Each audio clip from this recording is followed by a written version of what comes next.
ìwọ tó ń bá àìlera ọkàn tàbí àìlera tó máa ń bá orí jí, tó máa ń bá torí rìn, àwọn olóyìnbó á pè ní mental health, àwọn Yorùbá á pè ní àgànná, wọn á ní ó lọ́dẹ orí ni, ó dẹ orí ni, ọ̀ọ́ni lọ́dẹ orí o, láṣẹ Elédùmarè ọmọ rẹ ò ní kógun ọdẹ orí.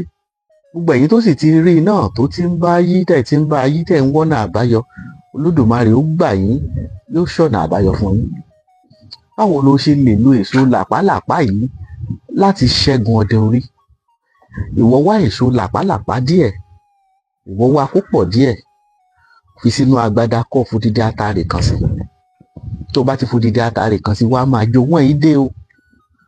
Sórí tó bá ti ń jó, tó bá ti dé stage kan, wàá rí bó tí wọ́n ṣe pàrà yóò mọ tàdánù, wọ́n mú eléyìí tó bá tàdánù, wọ́n mú padà sínú abọ́ tàbí wọ́n mú padà sínú agbada.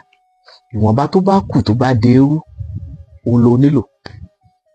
Ọ̀ọ́kàn mú, wàá fi síngbẹ́rẹ́ yípo orí ẹni tó ní àrùn orí yẹn, ìwọ fi síngbẹ́rẹ́ yípo ẹ̀.